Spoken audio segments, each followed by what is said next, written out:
ಹೇಗೆ ನಾನೇ ನಿಮ್ಮ ಕಾರ್ತಿಕ್ ಸುಷ್ಮಾ ಮಾತಾಡ್ತಿರೋದು. ಎಲ್ಲರೂ ಹೇಗಿದ್ದೀರಾ, ಚೆನ್ನಾಗಿದ್ದೀರಾ ಅಂತ ತಿಳ್ಕೊಂಡಿದ್ದೀವಿ. ನಾವಿಬ್ರು ಆರಾಮಾಗಿದ್ದೀವಿ.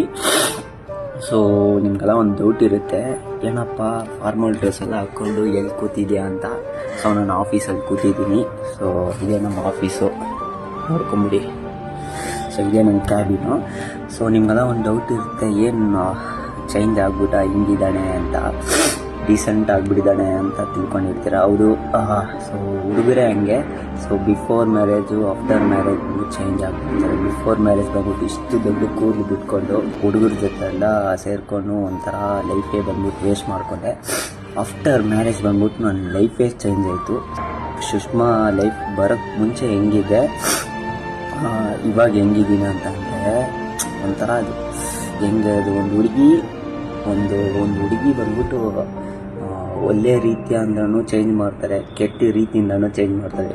ಸೊ ಅದೇ ಹೇಳೋಣ ಅಂತ ಹೇಳ್ತಿದ್ದೆ. So moral of the story is, ನೀವು ಲವ್ ಮಾಡ್ತಿದ್ರೆ ಸೊ ನಿಯತ್ತಿಂದ ಲವ್ ಮಾಡಿ. ಯಾರು ಏನೇ ಅಂದ್ರೂ ಅಷ್ಟೇ, ನಿಯತ್ತಿಂದ ಲವ್ ಮಾಡಿ.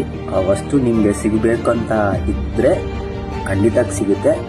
ಸೊ ಲವ್ ಮಾಡೋರನ್ನ ದಯವಿಟ್ಟು ಬಿಡಬೇಡಿ, ಓಕೆನಾ. ಅದು ಒಳ್ಳೆಯವರಿಗಿದ್ದರೆ ದಯವಿಟ್ಟು ಬಿಡೋಕ್ಕೆ ಹೋಗಬೇಡಿ. ಸೊ ತಿಳ್ಕೊಳ್ಳಿ, ಅರ್ಥ ಮಾಡ್ಕೊಳ್ಳಿ, ಓಕೆನಾ.